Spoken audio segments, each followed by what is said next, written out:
The other one, I don't know, she's kind of...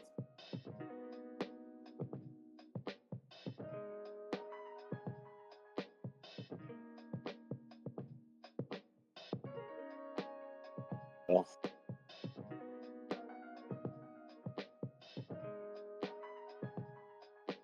I haven't figured out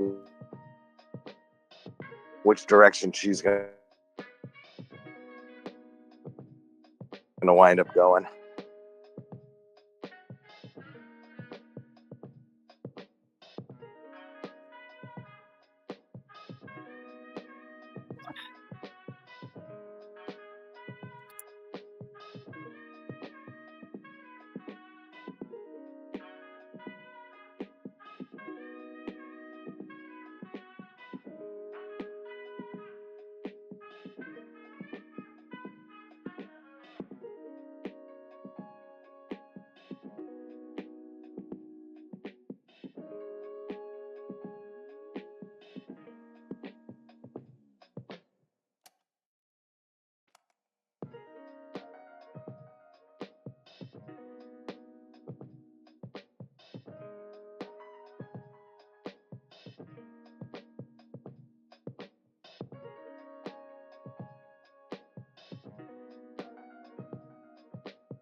At all.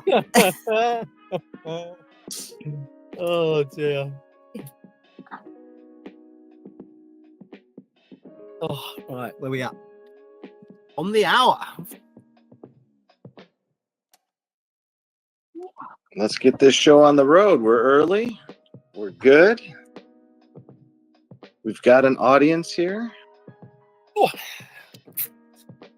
Take it away, Mr. Fox. Well, good morning, afternoon, evening, everybody. Welcome to this week's stage. We have Mr. Jake Dog himself, who is obviously always in charge, even though sometimes other people look like they are. Sorry, Soul.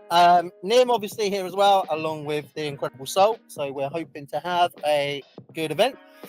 And as always, anyone that's got any questions or anything to add, stick a hand up. One of us will bring you up on stage and give you your turn to talk, because that is what it's all about as well, guys. So without further ado, over to you, Mr. Jake Dog. Thank you. And obviously that's not true at all. I claim no responsibility. But we have had a quite exciting week in the Ant game. And I believe the first new thing that has came out was this beautiful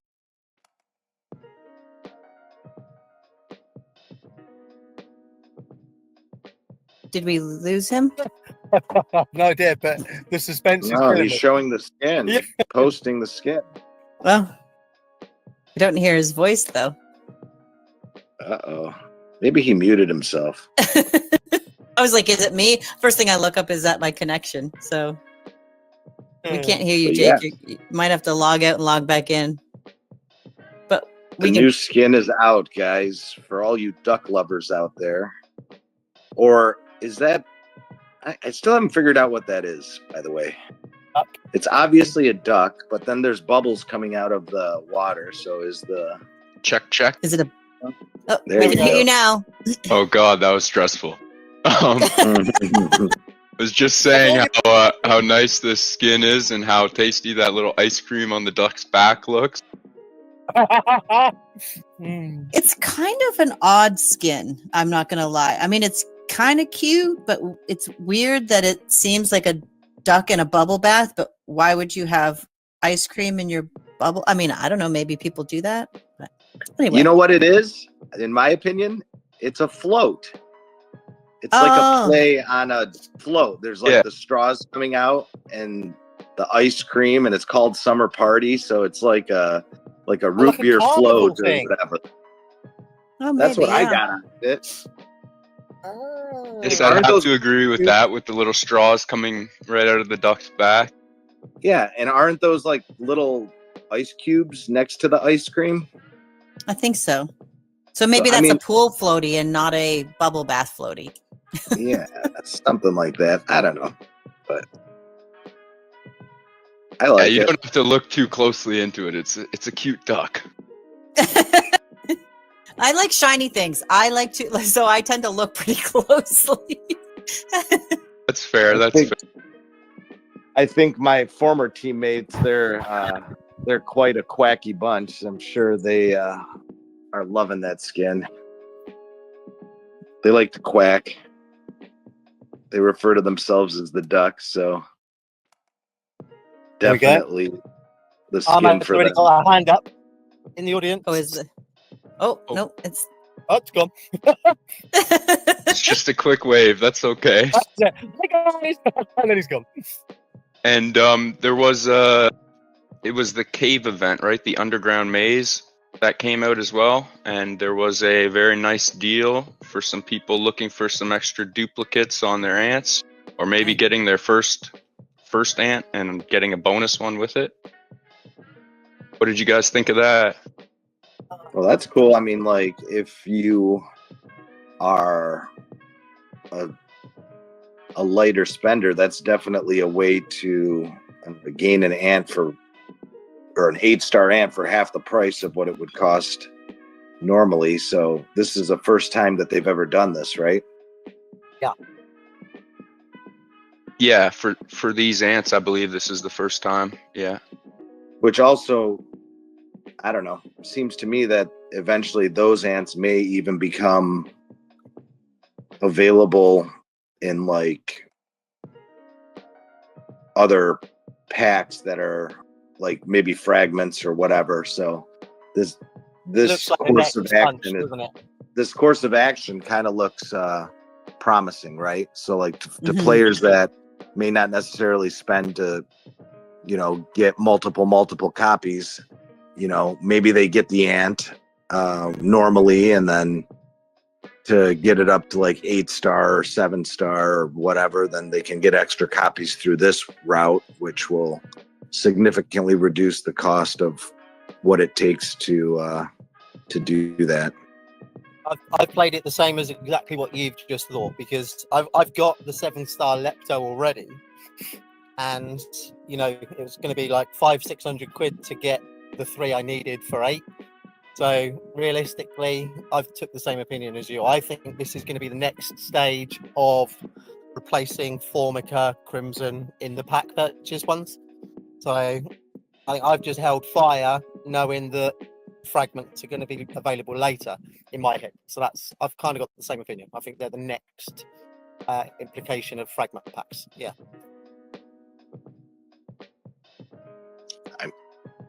I should delete Sub-Zero's comment in chat. Oh, you should delete gonna- every comment he makes. He's gonna jinx it. Could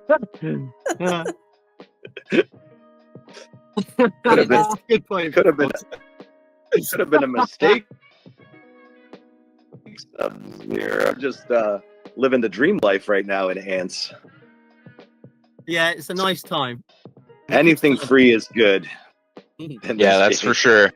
Lots of people. I think Papa Stu's probably appreciating that too. He's in the same boat as you, Gigafox. He's got some a very high level lepto, and he's probably thinking about taking it up.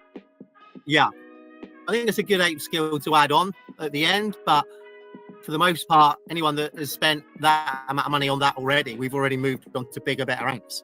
So I think waiting for, fingers crossed, that moving into packs is kind of the sensible move. Yeah. Yeah. And to kind of switch gears, something that just to not miss anything, sorry.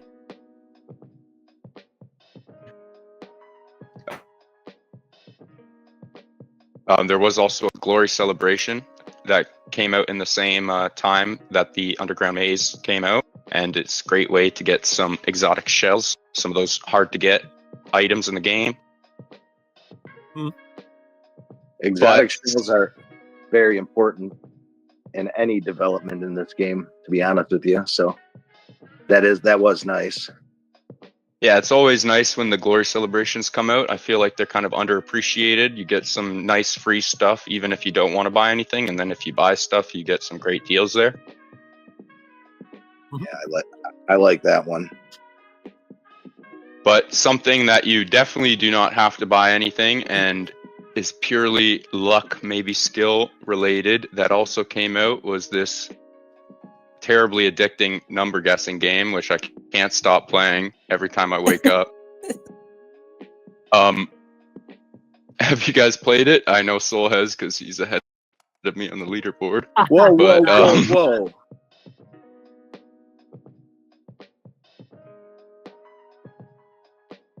There is a leaderboard, so stack Is there up those really? wins. I mean, I Yes. watch it, and then the numbers go so fast that I don't want to mess up someone's roll, so I just watch. Man, that's fun. that's the best part is when Yeah, somebody's you about look to get it and you swoop in and take their right answer. Exactly. That's the best part of that game. I mean, it's addictive And to then- watch, but I haven't and played then- it. I just And then you get a little bonus from the fairy. It's kind of cool. I liked it. Yeah, it's a very fun game in my opinion. nice little additive to the Discord for sure. I think we should just And wait. I can't believe I'm ahead of you. I think I've only won twice. Well, you were ahead of me for a long time. I haven't checked the leaderboard in a while. I've just been stacking my wins. Have you played it, Fox? No, not at all. Like so, I sat and seen it being done. It kind of would have been awesome though if we just hung on another like 2 weeks or week and a half, and it was something cool to add when we weren't all in season. I feel like the timing could have been done a little bit better, because that would have given all of us like, you know, a mass community kind of thing to do while we were all sat on server twitching our fingers. I think that would have been a massive take up for a lot of us, because we could have actually spread it around quite nicely. But yeah, I've enjoyed seeing it, but no, I've not had time to actually sit and do it for the amount of time Jake and Soul have, that's for sure. I guarantee you there's a correlation between the people that are on season and it's kind of decided already. Those are probably the people that are guessing a lot of numbers. What don't you right get? now. Hold on. Oreo, what don't you get there? You guessed 180 and it says just a whisper too low. So you needed to guess higher. And then you guessed 279 and it says guess higher again. So you had to go up and you went down. So Yeah, it should have been sometimes the 281. wording on that bot is a little tricky. It is Caught tricky, Oreo but there. It did catch him. So he took a whisper too low as to go a whisper too low rather than his answer was a whisper too low. Sub-Zero's better. Yeah, you can still delete that, Oreo. It's not too late, man. Oh my goodness. Oh bless. Yeah, so your guess of 180 was too low. and So you you need to went go back higher. down, and it says guess higher. So like that in this case, it should have been, you should have gone to like 281, 282. Yeah, the bot's It's telling the you your wording. guess. The bot wording is confusing, and it's done so, I think, purposely. For sure, yeah. When it tells you like just a fraction higher, when the bot told me that, I was guessing 0.5s and stuff. Wasting my time. Is there a limit to the number of times you can guess? Because I've not played it. No, you No. go until someone wins, and then when someone wins, it resets it, and a whole new number starts. There's just a time on how fast you can type, so you have to wait like 2 seconds after you do a guess. Oreo's trying to explain himself right now. That's It's a not long gonna help. typing. That's a long bubble message coming. Are we all just waiting for Oreo now just to tell us that we're wrong? This is a good time, as Nim just reminded, to not forget and place your live ID in the live ID channel and get some rewards for showing up to the stage. We all appreciate you guys being here. Yeah, that's like what Oreo does. Is what I love doing. Just sitting there watching, and then boom, gets the right one.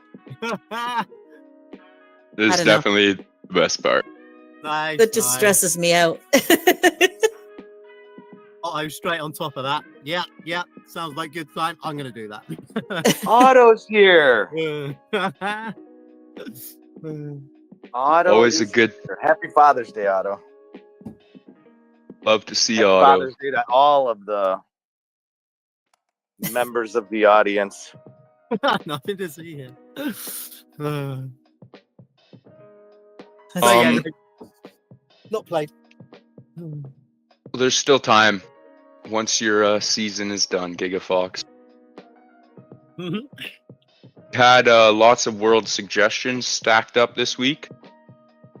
I guess we can move on to some of those. The first one here was, I believe, one that Soul posted. Says, let us pick the protection time before the event. Gets really old being ganged up on by teaming alliances who happen to be the majority in every event. What do 2 American alliances do when there are 4 European or Asian? Yeah, so basically this is asking for the protection time to be selected before you go to the event to ensure that everybody on the event has a fair chance to compete, which makes a lot of sense. I mean, it makes Also- sense. It makes sense, but it would also change the strategic value of the events. I personally would like to see it because, for me, activity is the most important factor in this game. Like any team that can be active, but there's like, I can see the reason why the devs don't do it, because if you look at a season strategically speaking, there are, like, if you look at Vast Jungle, for example, right? It is strategically advantageous to red camps to have only 8 hours of fight time versus 16 hours because they can recover faster, where blue camp teams have the numbers advantage. So, sometimes teams are like, oh, I know we're facing an Asian team, let's cut off their most active time, so we're limiting it to 8 hours of play, right? But I personally would much rather see it where teams select their preferred protection time, and that's who the matching happens against. Yeah. So it's always 16 hours of gameplay. Correct. The only problem I can foresee from the devs' perspective on that is going to be that it will limit the matching pool, right? Like if so many teams pick this protection time, and they may not necessarily fall into the category where they would match against another alliance, that would create problems. Yeah, 100%, yeah, that- to the actual ones that match the right power. Mm-hmm. Yeah, that's the biggest all- problem I could see. already, right? Already a lot of players complain that the matchmaking is flawed because, you know, they wind up facing against super teams, or, you know, they feel that they're matched out of their class for their team. So if you anything that's done to make the pool smaller of available alliances that could potentially match against other teams is going to be ultimately negative to the game, I think.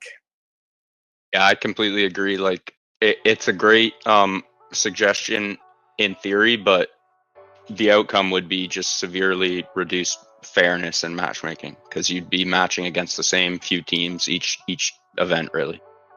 Yeah. But Plus, I mean, it's about the people. You know, we've all been in alliances before where none of us have got any sleep. So it's about the people. It's about what commitment your team put into that event, and that's ultimately what obviously is going to win it.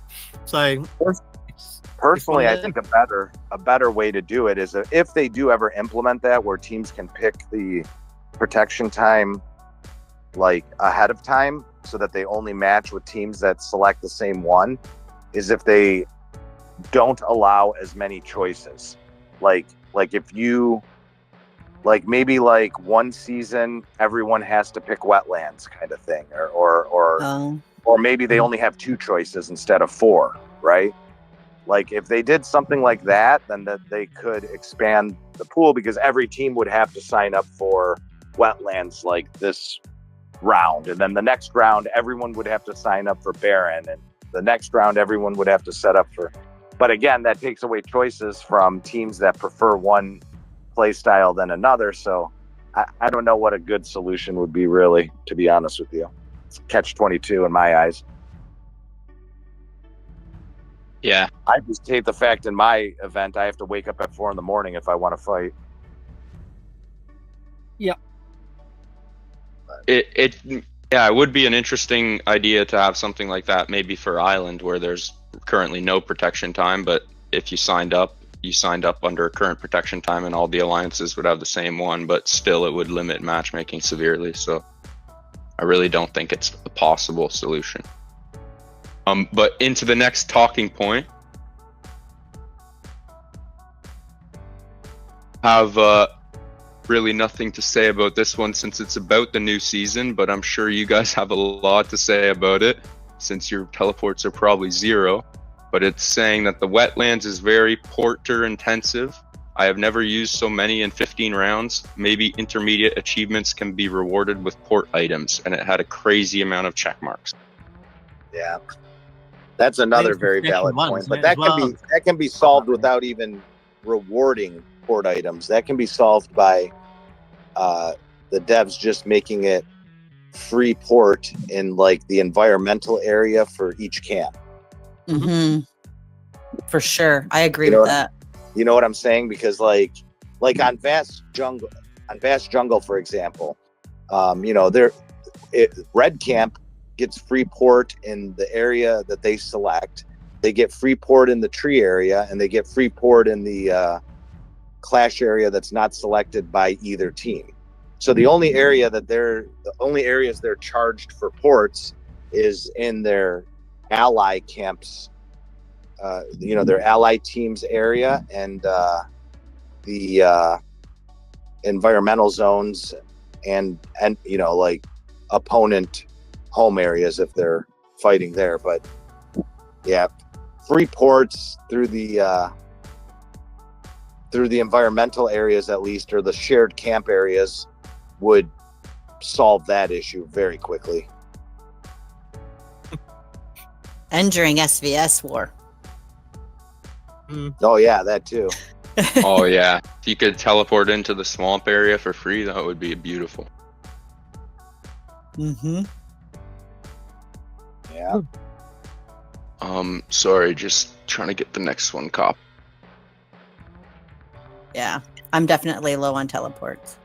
Teleports are the only item I ever grab out of that credit store. The 7 teleport things. Mm-hmm. Yeah. Every week, boom. As soon as it hits, grab 7 of them. That's it. And save the rest of the credits for the next week. Another interesting suggestion that came up with a good amount of positive votes was, can we have an option to convert a specific orange ant shell fragment into generic fragments? Let's say if I have 31 golden sugar fragments from colony actions, or 50 jet black from a previous season, or maybe 4 urchin fragments, while already having it fully leveled, none of them have any meaning and won't be able to collect 200 in a very long time.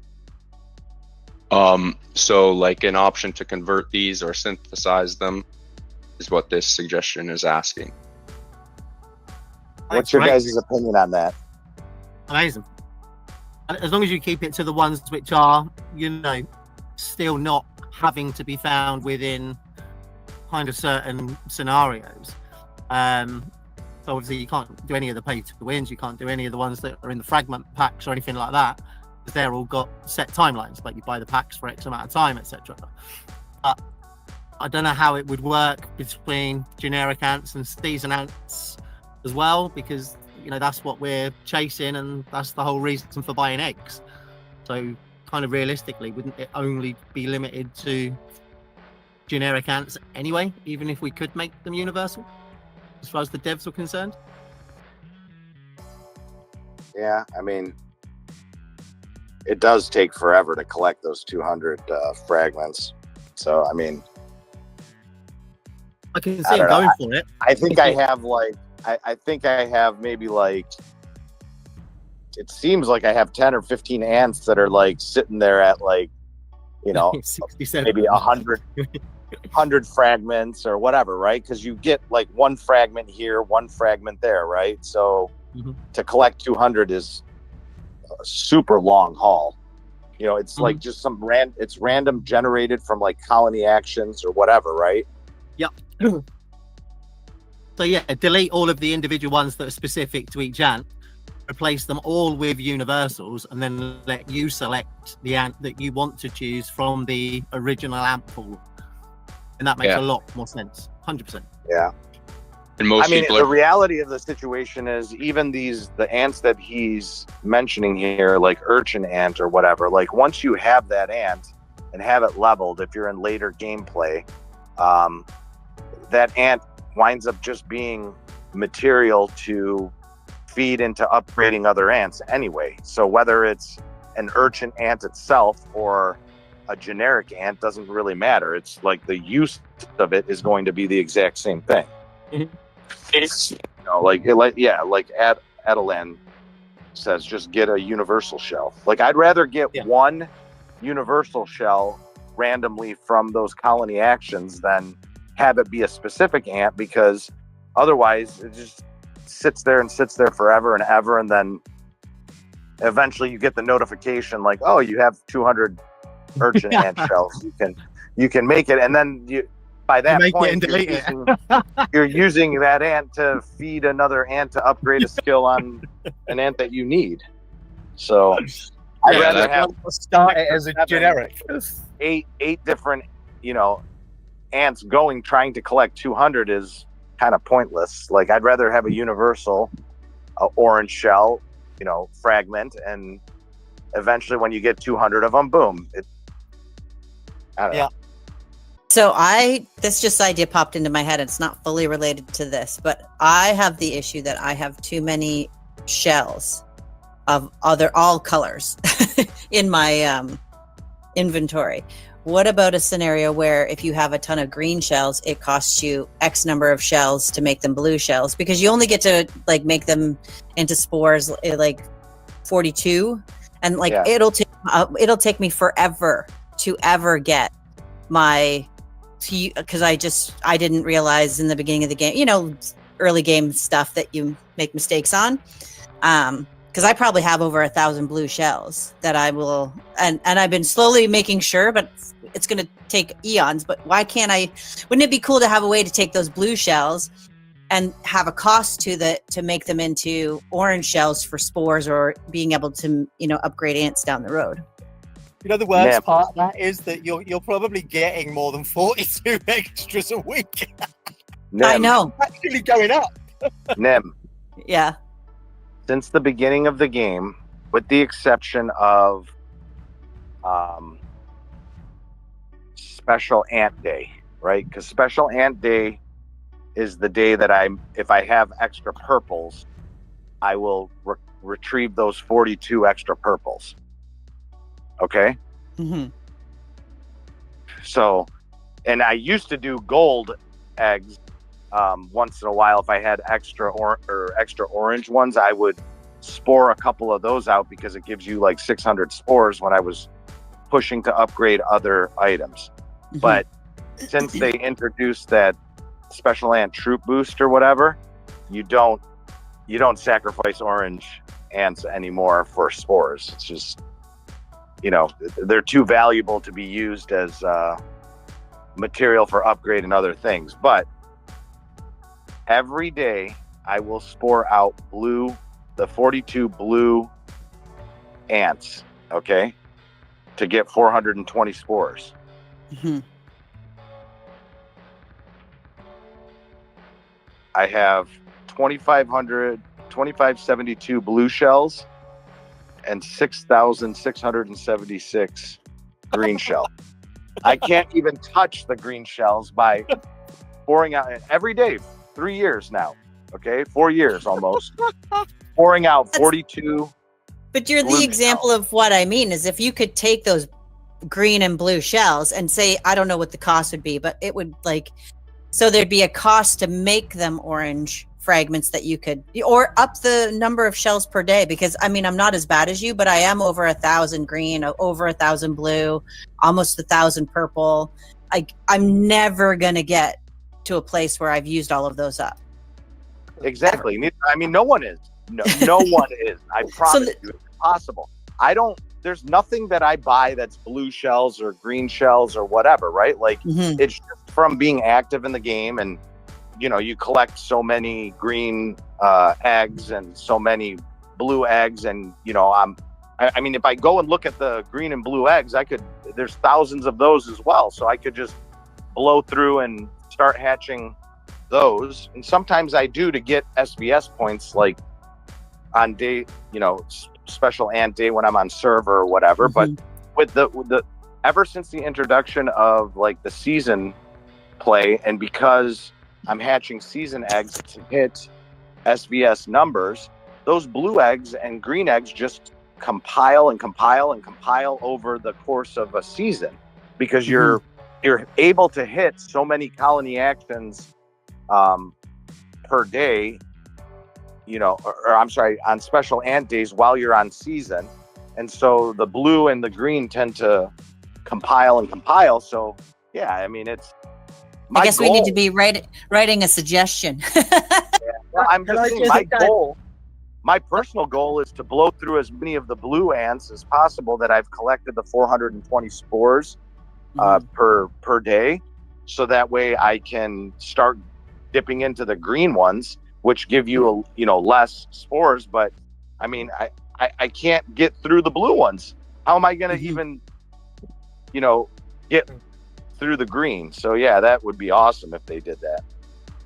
Or somewhere else to spend them. Day one, I have never allowed anything to build up. So I have 68 blue and 46 green. But how? Never once. What do you do with? I use them on Special Ant Day.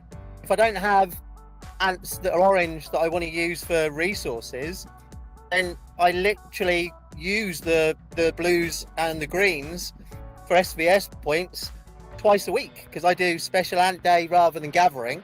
So twice a week I'm binning off at least 100 or so ants and getting SVS points, getting most of my resources back, and never having to shell orange and purples. I got you. Yeah, that makes sense too. And I've done that since day one, so I've never accumulated anywhere near the volumes that you guys are at. And I always have the spore in stock when I need to do the orange. So I guess I'm a got hoarder. Two different approaches from day one, isn't it? Yeah.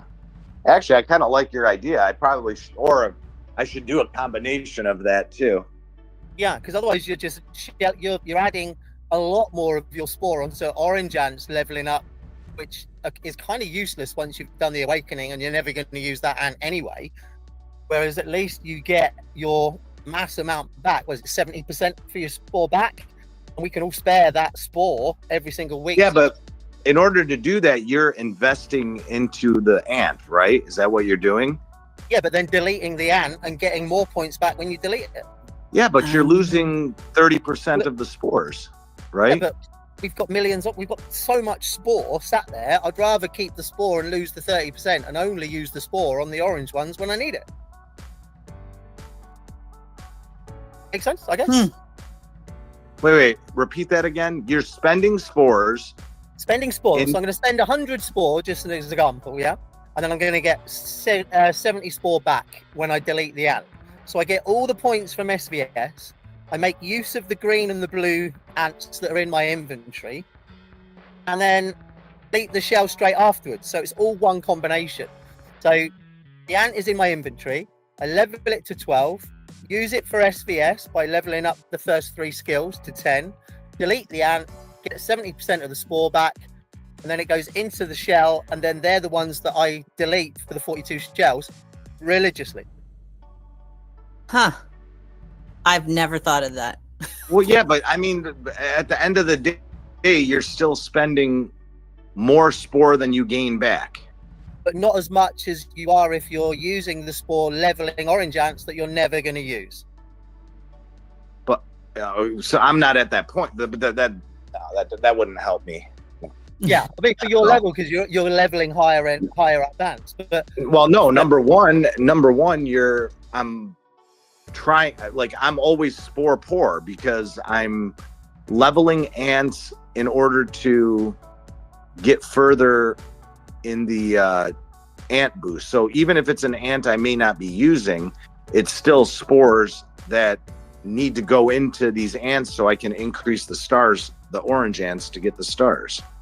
Yeah, but you're at a point later in the game where obviously that's super relevant. You know, most people. It's still relevant because even but on the troop boost. Even in early game or whatever, you still need the spores for the mutation, the special ants mutation. Yeah, like to get those levels. So once you've done your mutation and your awakening gallery for that orange ant, you're not then going to be leveling it up for any other reason other than troop boost. So unless you're at a point troop in your boost game, and special ants mutation, I mean, like, even at the level that I am on it, I don't have those maxed. But that's for a little bit later game. These guys that are focusing on that down there, they still haven't got their main troop maxed. They still haven't got their pro troop maxed. So the loss of 30% spore, realistically, you're talking really early game though. You're at a further level than that. Like, so I kind of do like a halfway in between you guys, because like Gigafox, I have no blue or green shells built up, but I have never spore recycled like Gigafox, where you're losing that 30% of spores, because to me that 30% of spores that you're losing is just something I can't afford to lose. So I level up almost all my. Pardon? When you need it, but you've still got all your purples sat in stock for when you need to get your spore. And that's where you get your extra boost back on your spore. I don't really have any shells built up. Okay. Yeah, I mean, that was my beginning way of doing it, and I've just sat in that habit. But now I'm not stuck in the position where, you know, Soul and Nim are, where you're trying to play catch up in a game you'll never catch up. You will never delete the amount more than you earn, ever. Yeah. No, not unless they change the game mechanics and add some kind of feature where the shells can be used somewhere else. So, I mean, it's long game, I guess. That, you know, you guys can hang on, you know, until the end of never to be able to delete those. There's no way on earth that you're never going to get more than 42 blues and greens in a day. In a day, never. You're not going to. So, well, I guess the hope is that they change it one day. You know what I'm saying? Yeah, 100%. Like add more. They make it where you can spore out 82 of or 84 of them, like double the amount. So maybe that is a thing, you know. And if it ever kind of comes to fruition. You guys are in a fantastic place to obviously boost your sport. Yeah. So I guess for me, it was the right thing to do earlier on. But you know, everyone's different, isn't it? So Yep, plenty of ways to play the game. Exactly.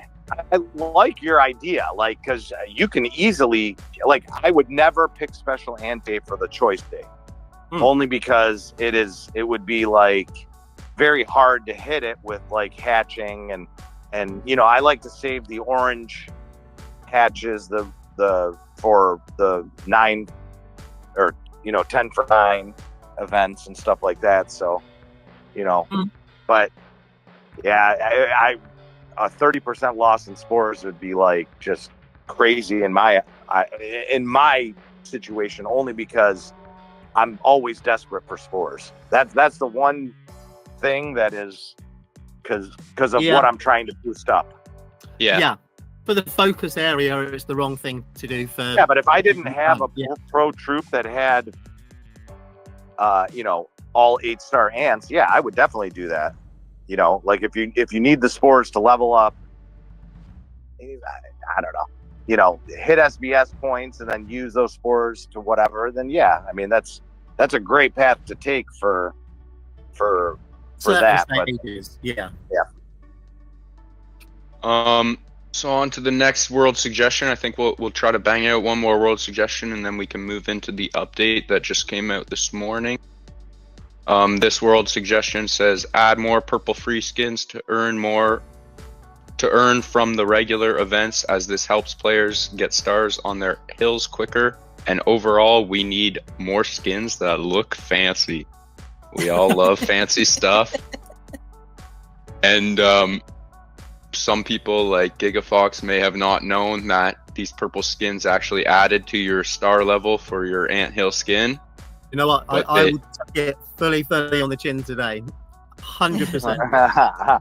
I'll own up. I'll put my hands up in the air. Like, genuinely, I was desperately looking for ways of adding to my stars to get that little flamey, glowy one that everyone's chasing. And I stupidly have never, ever looked down the list where it states permanent. So, you know, if anyone else ever feels silly about anything, please don't, because I have never looked at that part of that ever before. So thank you very much for pointing that out, Jake. What they really need to do with this category is, the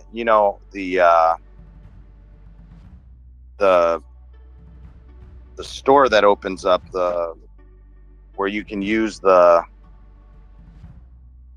what are those called? Where you get they introduce the gold skins that used to be paid skins into it. The treasure store. Yeah, for your sticks. Treasure store. Things. Yeah, the treasure store. If they it's not open right now, so I can't see it. But like, you know, they put those gold skins in there for, I think it's 10 of the 10 branches. Yeah. Is it 10 branches? Yeah. Mm-hmm. Yeah, like they need to refresh that, add some more Yeah, they're way understaffed. skins into that pool, so that way people can grab those gold skins for branches. Mm-hmm. Especially when you can get 20 reforms in there for 5 of the branches. Like, why would you buy a skin? Because I want the stars. Exactly. Because the skin's pretty. I'm getting so close. So, but yeah, I think there should be more purple skin options for players who can't get all of the orange skins. So there should have been a purple ducky skin. They do come out with some new purple skins, but it does seem to only be like during very big events and stuff. Mm-hmm. But yeah, it would be kind of cool if they came out with some odd ones and ends. I do like when those happen too, because those purple skins can be had by anybody, really. Like most of the time, you don't have to even pay anything. A free-to-play player can earn that if they do all the tasks or whatever that are required in those events. some of those are the best looking skins in my opinion, like that snake skin from the Lucas event, I believe it was from. Yeah. Or even the dorsal fin from Godzilla. Those both could have been earned free. Wish I was around for Godzilla. It Well, was quite funny watching like I don't that know. stomping around everywhere. Based on the fact that they released that survey, I think we have another one of those events coming up pretty soon. Can all knock on wood and cross our fingers. I think they did a very good job with the, like, even compared to the Godzilla, the later collabs were really good events in my opinion. Mhm. Like, everyone could participate. I like that a lot. You know, like, it's just like, I don't remember if the dorsal fin had to be purchased or not. Like, you had to spend anything, but I know on the later collabs you could get them for free if you just did the different mini events that were going on during the main event. Yeah, and those mini events were quite entertaining as well for the last two collaborations. Yeah. No more Flappy Bird. Mm-mm. It was so fun though. No more Flappy Bird. There's nothing that's going to want me to break terms of service faster than releasing another Flappy Bird and finding someone that knows what the hell to do with it. I can't do it. I just can't do it. You just can't gotta do it give either. it to a young person to do. I just can't do it. I really can't. I'm sorry. I'm useless at Flappy Bird. I logged into the game to check something and realized we're under attack, so this is kind of fun. And early this morning there was a scheduled maintenance notice that came out. It's gonna come out on June 16th at 7 UTC, and it should take about half an hour. There are some pretty cool optimizations. The first one being the exchange price for degenerate shells in the VIP store has been reduced to 10,000 diamonds each, and the weekly exchange limit has been increased to 3 times. That's a pretty big change. What do you guys think about that? Going to be taking down some ants quickly now? Well, I think it's kind of needed. I mean, like, we're getting to the point where that is happening more and more often as new ants come in and you have stars on older ants. So, being able to do that is without having to purchase packs and stuff if you grab those degenerate shells from the VIP. So this is definitely a good improvement. Yeah, and especially now They that reduced all the price. Yeah, and especially now that all the S3 and S4 ants are out for everybody, I'm sure there's a lot of people with some older ants that are high level that want to take them down, and so giving people more degenerate shells will only help them do that quicker and get their pro up and running faster. Yep.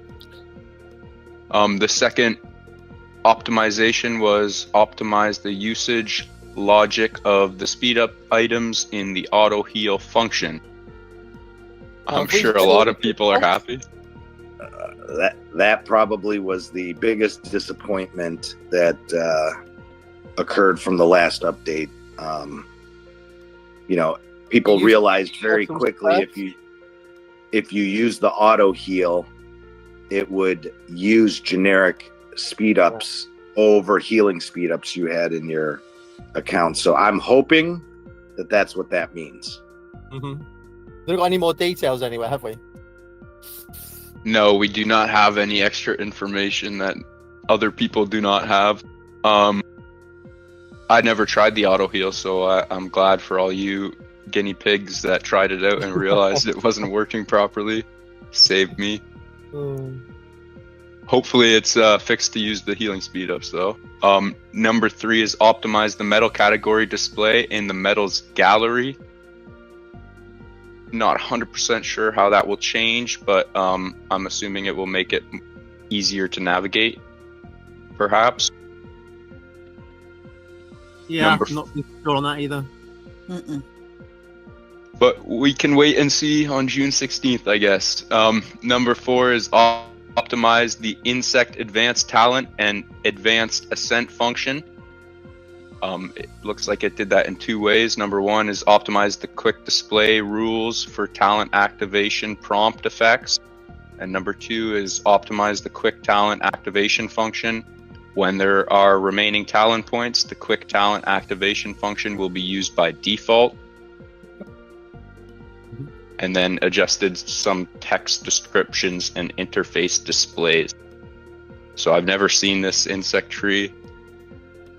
I'm not sure how it will change. I'm not sure I ever will. Mm-mm. Yeah, unless I win the lottery, I don't think I'll probably see that insect tree. Mm. But We'll play for 100 years. I will be the oldest player in this game, I promise.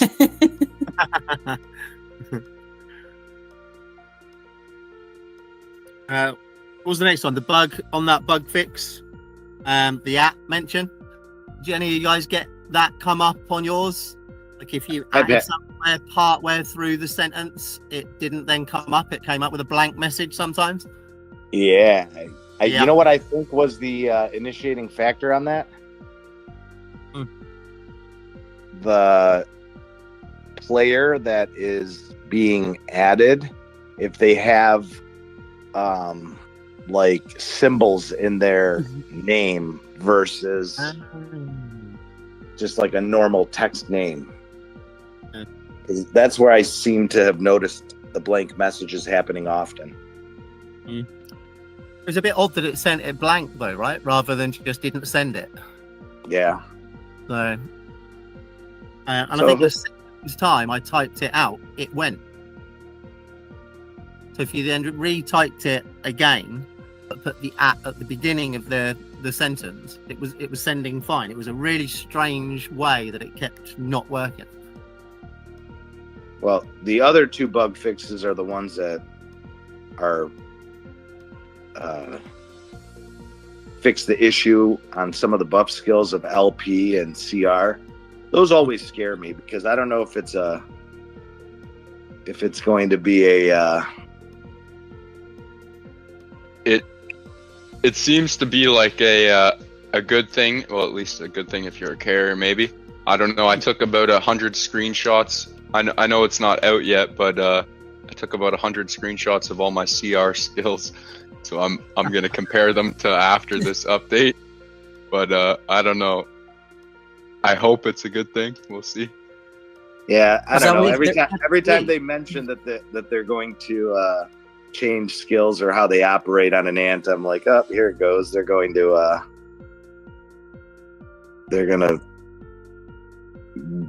lower the skill activations or something like that on those, especially on high damage dealing ants. Until we actually get a battle report breakdown that individually shows, do you know what I mean? The proper kind of way that damage has been dealt. It's kind of hard to actually monitor it effectively, right? For sure. Yeah, that's never always. You never know which skills are actually going off when it says how many skills activate. Yeah, so I mean, we're taking it on faith, aren't we? Essentially, that isn't happening or is happening in certain circumstances. But in reality, how would that have ever been reported or come to light? Which means somebody has sat in ants somewhere, and their job is to check individual data where it's not actually activating. That's kind of weird. That's someone's job then. Because we can't see it, can we? That's true. That's kind of nice to actually know that they're picking up on something that we physically can't see. Good to know. And it would be great if in the future there was a way to break down the battle reports further, even for us nerdy players. Wasn't it? Yeah, because it was suggested a long while back by a lot of people, but I think in the last admin there was a really, really big support for actually delivering that. And I think our beautiful video lead that's in the audience here was part of that, to try and actually push making the battle reports a lot clearer. So, I mean, it is something, hopefully, which is being took seriously, because as we all get nerdier and nerdier, we all want to see more and more data. So it's only going to get more and more demanding, isn't it? Let's be real. Yeah, for sure. There were also some other bug fixes here that had to do with, one of them had to do with the ferries, where rulers couldn't teleport into the white little area around the ferry under certain specific circumstances. I never personally dealt with that, but it's good to know that little bugs like that are always being corrected. And then there's another one about healing speed ups. Looks like that was just new a display issue. Yeah, and that was something new that came out this season, right? So, if it's new, there might be some bugs. So good to see that they're working them out very quickly.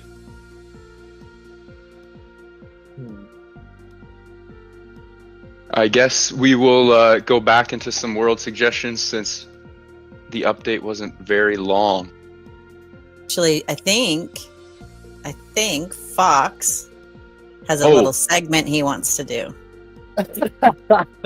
I mean, one is kind of a massive word, but yeah, I think while we've now got kind of soul leading things inside here, the thing was or is in the game and in the community that there's a lot of opinion and there's a lot of community related information, and there's a lot of questions that get asked and answered, and invariably those answers come from opinionated people, because that's their opinion and they want to give an answer.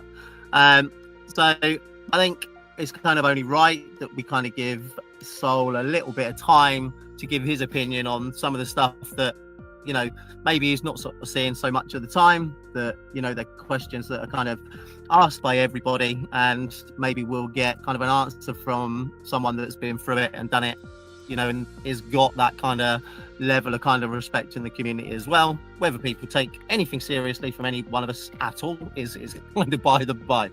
Okay. This sounds like a test. It's kind of one of those. I think it's good to hear your opinion, because we talk to you about stuff. We talk to you about our level, and if we can give questions like these that I get to you, then I might as well do it here rather than hound your DMs every 20 minutes. All right, okay. Well, so let's get this on the road. We go, like, really quick. So these are quick fire. So the one thing, if you were going to do all of this all over again, starting with the ants that are available in the game right now, not paid to win, what would you choose as a main ant type?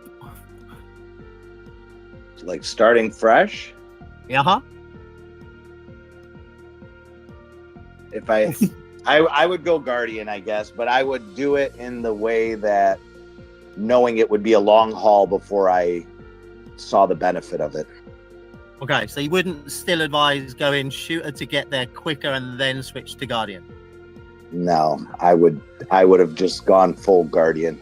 Take the bullet, do it slower, hit Guardian first. Fight the bullet, do it slower, but have in later game know that I'm gonna have like a better lineup.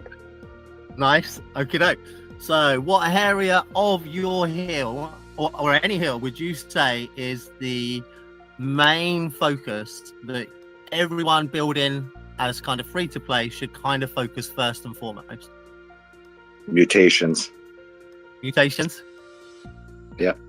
Okay. So across the board rather than one at a time, or?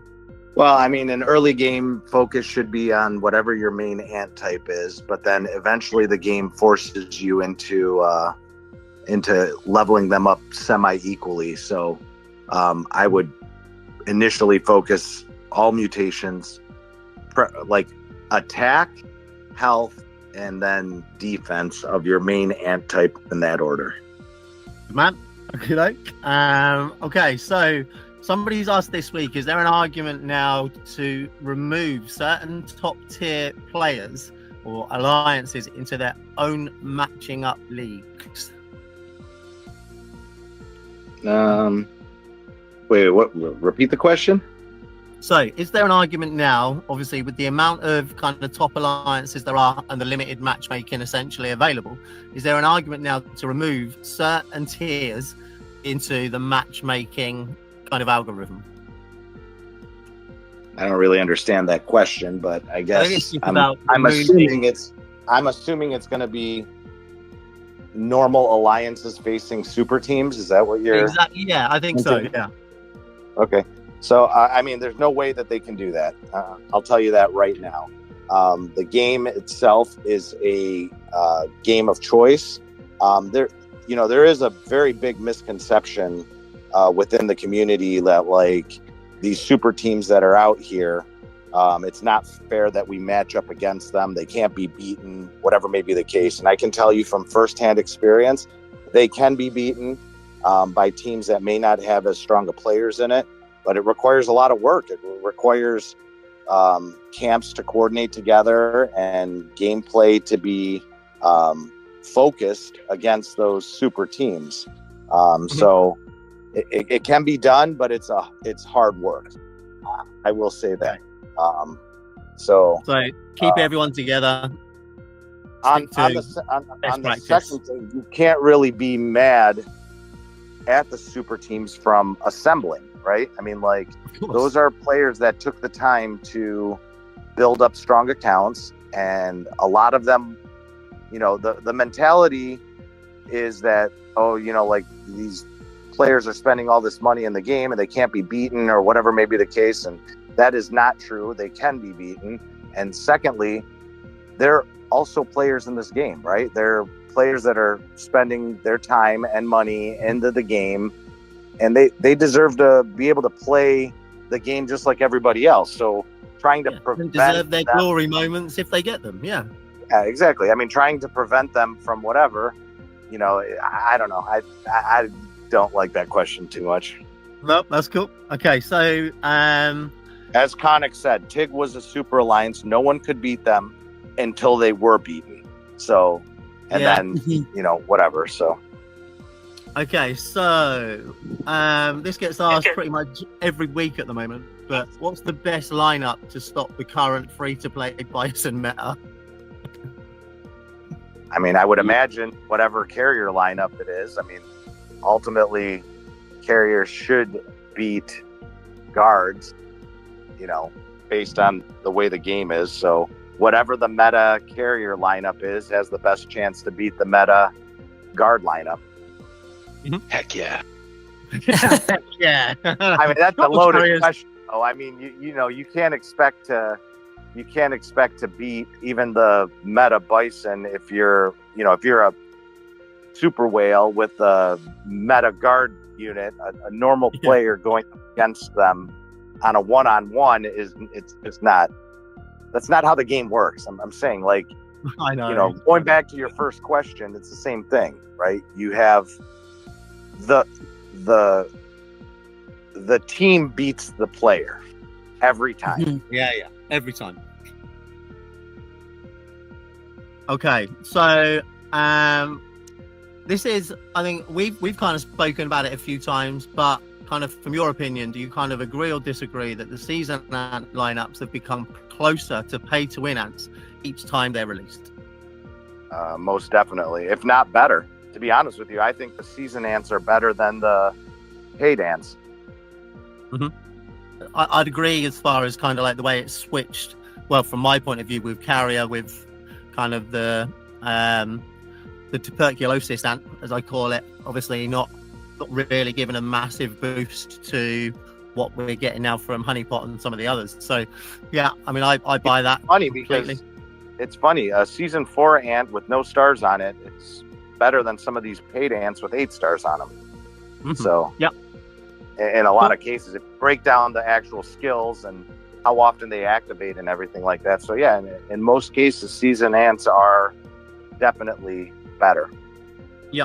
And I think the paid to win ones tend to kind of focus the current kind of focus of the devs release. So if you're looking at, I mean, Carriers, for example, release of the TA was massively heavily focused on dodge lineups, whereas now we've got, you know, a massive heavy focus on poison extrapolation. So, you know, they last for a period of time. As we know, paid ants don't last forever. So I think Correct. as it changes, they do fall behind. So I mean, here's a prime example. I've seen the biggest whales in this game that are Guardian mains or have really strong Guardian troops switch from the old meta to all of a sudden Bison, White Crystal, and Hairy Panther is technically a meta, right? I mean, maybe Iron Elephant in place of Hairy Panther would be better, but I mean, that's debatable at best.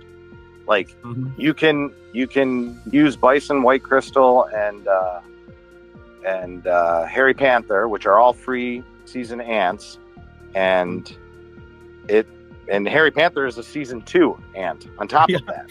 Okay, so I think it's kind of debatable because now of the way that the actual landing of the damage now extrapolate different ways. Like you've got such vast variety now in the way the damage lays, because the damage is now focused so much towards those skill extrapolations.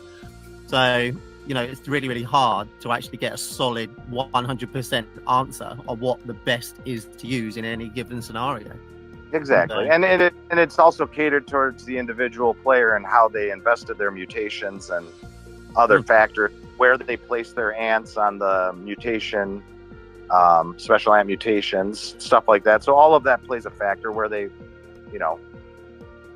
Okay, so one of the ones that I got asked the last time I spoke to everybody was about the kind of the gold armor. So there's some people I still see with, you know, big accounts that still use it, but how does everybody know whether or not they should be using it, or at what point do you swap it out for a better ant? So I know we spoke previously, didn't we, about it being the skill damage uplift and so on and so forth.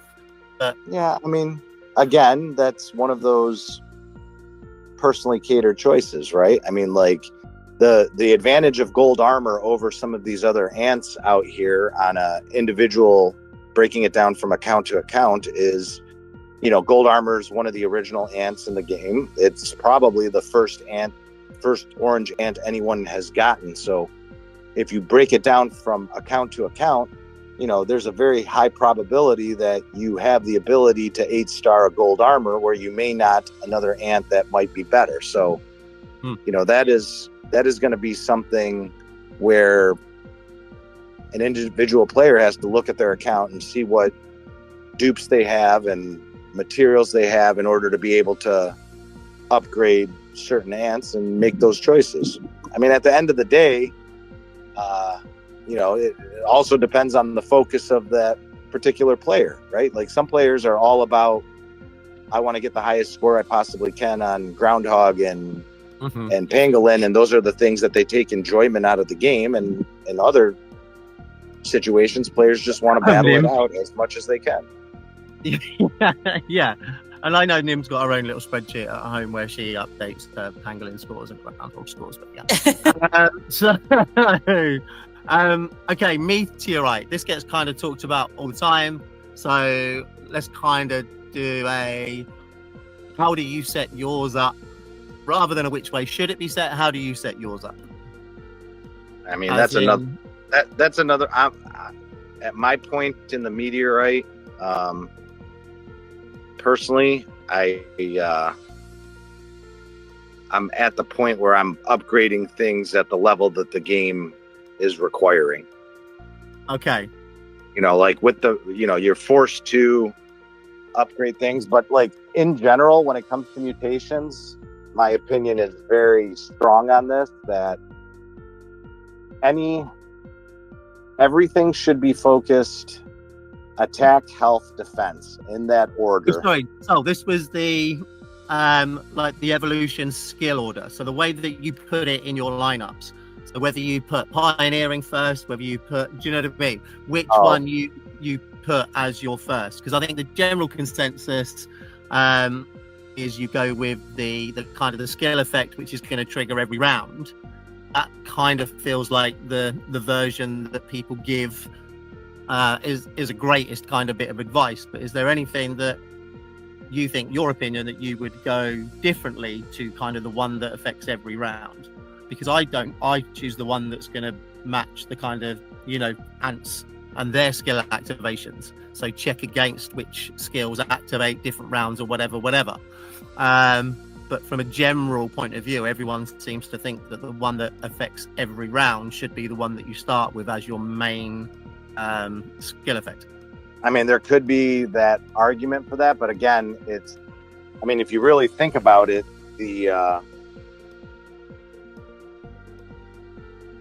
sorry. You're still fighting, aren't you? No, I'm not fighting. Our fight ended. A phone call. Okay. Sorry, I keep getting cut off. But the problem with, you're talking about like which order you put the evolution skills in. Yeah. So you got your first one, obviously, and then your additional effects.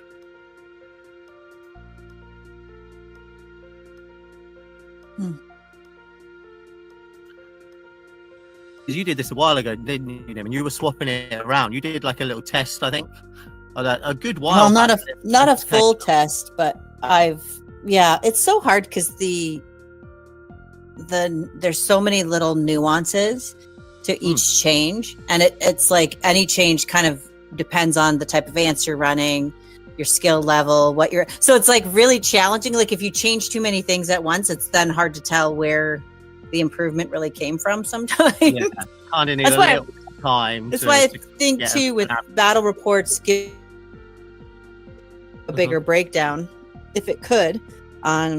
That's where it would be easier for some of that testing, although I'm not nearly as heavy into it as I think that you are, in all honesty. No spreadsheets here. I think the other factor that plays the other factor that plays into that too is, you have to imagine that like your level on Pioneer will be much higher because of the fact that you've been able to collect those materials for a longer period of time. Mm-hmm. Yeah. So Pioneer over Explorer, Trailblazer, and Conqueror. And then when it comes to the additional effects, they're relatively the same stat boost on whichever one you select for those two. Mm-hmm. Between those two. So you have to kind of take a look at those factors as well. I don't know. I'm big on universal stat improvement over anything else. Okay. If that makes any sense, because I like to if you're investing, I always feel that investing into a universal stat boost helps overall than more specific boosts towards your type of lineup, just because of the ability to grow faster with, I approach PvE as a means to an end, right? So I want to do as well as I possibly can in the PvE events so that I can gain the materials, gain the stuff that will help my PvP lineup, because my enjoyment in the game is the battle portion of it, fighting other teams, fighting other players. So my approach to PvE is a little bit maybe different. I don't care if I'm the highest scorer. I don't care if, whatever, but I want to try to get as high up the next level to get the extra so that I can gain those materials in order to improve other aspects of it. Mm-hmm. But overall, in general, universal buffs are a big thing for me. Okay. Okay, so I get asked this every single couple of days. Okay, so looking at, ignore all your stats and everything else in your account, but because we know it's going to be based on kind of like a health aspect, but should I swap Red Velvet into the old meta of Ollie, Weaver, Wise Berserker? Again, that's going to be based on how many copies of Red Velvet you have and, whatever. But yes, I think in general, that is a good swap out. Okay. Fair. I mean, that's yeah. Okay. I would say up until you've got at least that kind of second skill open and level. I mean, that's the thing that I always struggle with, right? Is it better to put in I have an 8-star Dolly. Is it better to put in a 0-star Red Velvet? You know, you sacrifice some of those other skill improvements that are on Dolly, but you kind of automatically get them with a 0-star Red Velvet. Yeah, you know, there's a 20% in front increase, right, in attack on one versus the other sometimes in some of these cases or whatever. So and that's without it even having stars. Yeah, I'm not a shooter, so I kind of just pass these questions over to everybody else a lot of the time and kind of like take their advice. So okay, so like Dank just mentioned, like in most cases, I would say that is 100% correct. I mean, I've hit higher pangolin scores throwing in a white crystal with no stars than I have with 8-star ant, you know, all 3 being 8-star ants. So I think in general, yes, it is better. Man, okay, and then just one final one is, do you think the pay-to-win ants, insects, etc., are released too early in servers now? No, I do not. No. Nope. Okay. I hope they release them even earlier, to be honest with you. Even earlier. Okay. Yeah. There we go. Yeah. Not that I wanna invest more into things like that, but I do. Like we all had it. You're starting a new account on an edit. We all no, it isn't even about that. It's about getting those newer servers up to speed, because it's as those newer servers are able to get up to speed, they will naturally be able to increase the CSC ranges, and players can kind of group together better. Or even if they don't improve the CSC range, right, there will be stronger and stronger, more active teams that congregate in those newer servers that will be able to face. I mean, if you approached me a year ago and said, hey, do you think your team would ever face a 1,000-level server? Okay. I would have said you're crazy, because there's no way a 1,000-level server team could match up against, you know, players that have been playing this game for 3 years, right? Yet every season I'm seeing 1,000, 1,100 servers facing, you know, server 80 or server 500 or server 300 or 200. But there's 2,000 level server teams on my event now, and I'm in 361. So I mean, yes, the faster that they can get those players up to speed, so that, you know, I think I'm better for the overall game, no matter what. Yeah, again, like you said earlier, you know, it's we can't kind of scrutinize the people that want to invest and actually are that passionate about the game that they want to improve and get better and so on and so on. So I think, delaying it really just promotes what we used to see back in the, you know, the early days of people kind of getting bored, people getting frustrated, nobody actually kind of building, you know, a decent kind of alliance, because it was just hopping from one to the other and so on and so on. So I think now it kind of promotes people joining a good kind of starting alliance, because they can see that people know what they're doing a little bit quicker and a little bit better. So yeah, I mean, I've got no negative towards it. I think it's a good idea as well. So that's kind of it. I think it's kind of nice to kind of just cover some really, really quick fire bits if we do this kind of on stage, because there are, you know, a lot of questions floating around all over the place. And I guess I'll just sort of dip in and out, kind of listen to whatever's going on. And I think you just giving an opinion from kind of the experience you've had over kind of like the last, 4 years, it's kind of valuable. And it just gives us a chance to just chuck another massive amount of kind of question and info into the end of here. So that's all I've got for this week, guys. Thank you very much. Thank you, everybody. for joining us. Happy Father's Day again to all the dads out there. Thanks, Mike. Happy Sunday. Okay. I just want to do the closing housekeeping because I do this every week.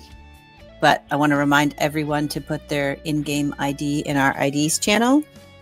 I also want to remind everyone that we do have a Stage Topics channel. And if you have any in-game suggestions or topic of conversations that are percolating now that Fox did all those lovely questions, feel free to post question ideas or topics in our topics channel. I also want to remind everyone that if you desire to be on staff, check out the recruitment channel because there's lots of really fun and cool staff opportunities. If you have, go back to your alliances, tell them about Stage, tell them about our YouTube channel and the staff recruitment, and hopefully we get to see more of you next week. Thank you. Anyone else? Take care, everybody. All right. Happy Father's Day, everyone, and have a good Sunday.